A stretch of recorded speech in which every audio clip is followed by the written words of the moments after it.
조은석 내란 특별검사가 최종 결과를 발표했습니다. 이로써 180일 동안의 내란 특검 수사 일정도 마무리됐는데요. 현장 연결해 자세한 내용 알아보겠습니다. 우종은 신규혜 기자 나와주시죠.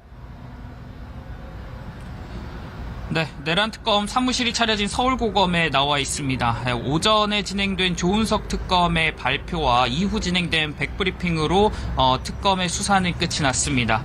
관련해서 오늘 최종 브리핑과 내란 특검의 주요 순간을 신규혜 기자랑 짚어보겠습니다. 조은석 특검은 오전 10시에 직접 브리핑에 나섰습니다. 브리핑 전에 서울고검 청사에 있는 기자실과 그 주변 복도에는 이 빈 공간이 없을 정도로 취재진으로 북적였습니다.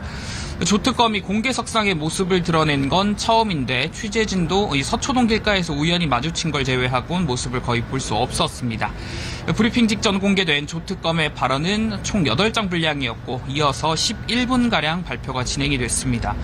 특검의 수사 결과가 가장 먼저 언급됐는데 윤석열 전 대통령을 비롯해 27명에 대한 공소제기가 이루어졌다는 내용이 담겼습니다. 조 특검의 발언 수위도 그전까지 주목됐는데 관련해서 신규혜 기자가 설명드리겠습니다.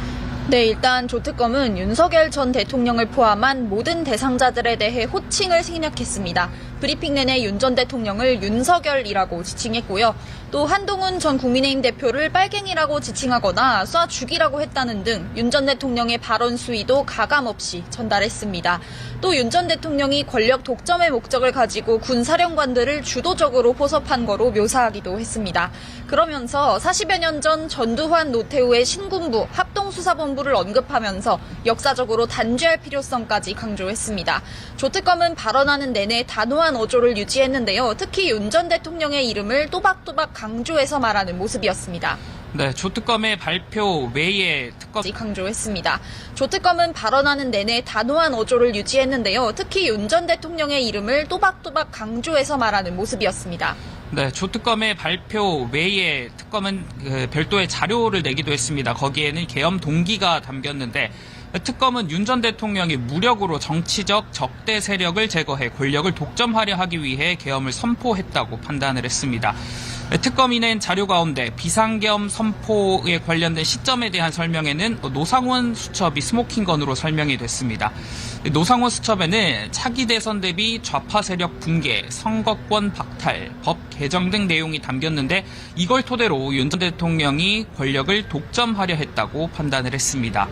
또 최상목 전 장관에게 건넨 국회 자금 차단과 국가 비상입법기구 예산 편성 내용은 입법권을 장악하려 했다는 중요 근거로 특검은 판단을 했습니다.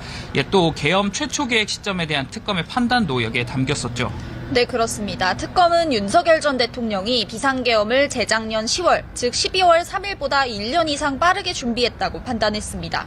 이른바 노상원 수첩에 기재된 방첩사령관 등 인사 내용이 재작년 10월에 그대로 반영됐고 이때부터 준비에 들어갔다는 겁니다.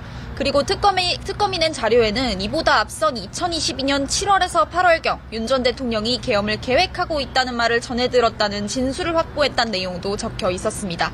이를 통해 윤 전 대통령이 지난해 12월보다 한참 전에 계엄을 준비했다는 게 수사로 확인이 됐습니다. 네, 조은석 특검의 발표 이후 최선임 특검보인 박지영 특검보가 백브리핑을 1시간 반 가량이나 했습니다.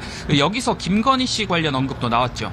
네, 그렇습니다. 조은석 특검의 브리핑 이후 진행된 공보 담당 박지영 특검보의 백브리핑은 1시간 반 정도 진행됐습니다. 특검이 낸 자료에 배우자 김건희 씨 관련된 언급이 없어서 가장 첫 질문으로 이게 나왔는데요. 특검 막바지에 이르러서 김건희 씨가 자신의 주가 조작 사건 무마를 청탁한 정황이 담긴 메시지가 박성재 전 장관 조사 과정에서 포착됐기 때문입니다. 우선 특검은 김건희 씨가 비상계엄에 관여했다는 혹은 사실이 아니라고 판단했습니다. 지난해 비상계엄 관저 모임에 참석한 군사령관들과 김건희 씨를 계엄 당일에 보좌한 행정관, 성형외과 의사의 행적까지 확인한 결과입니다. 즉 김건희 씨는 계엄에 관여하진 않았고 다만 계엄의 시기를 정하는 등 일부 사항에서는 계엄의 동기일 수 있다 이런 판단인데요. 다만 김건희 씨만이 계엄의 동기는 아니라는 판단이었습니다. 특검은 이 부분을 설명하면서 김건희 씨의 보좌진으로부터 계엄 직후 윤 전 대통령 부부가 싸웠다는 진술을 확보했다고까지 설명했습니다. 이 진술에 따르면 김건희 씨는 계엄에 분노하면서 윤석열 전 대통령에게 당신이 다 망쳤다는 말을 하면서 분노했다고 했습니다. 네, 특검의 브리핑 과정에서는 왜 비상계엄이 12월 3일에 선포됐는지에 대한 특검의 판단도 나왔습니다. 여기서도 노상원 수첩이 언급되는데 특검은 해당 수첩에 미국 협조, 미국 사전 통보라는 내용이 기재돼 있었던 점에 주목을 했습니다. 이걸 토대로 봤을 때 특검은 윤 전 대통령이 미국의 인정을 받지 못하면 계엄이 성공하지 못할 거라는 걸 과거 역사를 통해 알았고 이 때문에 미국 대선을 전후한 혼란한 시기에 계엄 일자를 선택했을 것이라는 견해를 갖게 됐을 거라고 판단을 했습니다. 또 다른 백브리핑 과정에서 또 주목할 부분 또 설명을 해주시죠. 네, 관저 이전과 관련된 부분입니다. 앞서 조은석 특검의 발표에 대통령실과 관저 이전으로 대통령과 군이 밀착됐다는 내용이 포함됐는데요. 백브리핑 과정에서 박지영 특검보는 이걸 나비 효과로 설명했습니다.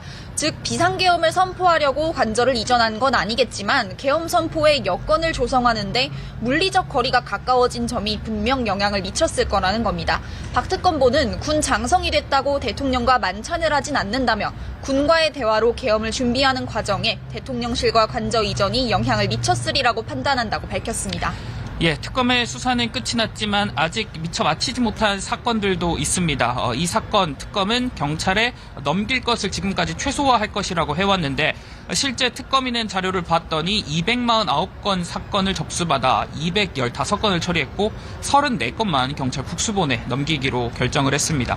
대표적으로는 심우정 전 검찰총장의 과거 즉시항고 포기 사건과 노상원 전 사령관의 내란 예비 음모 사건 등이 넘어갈 예정입니다.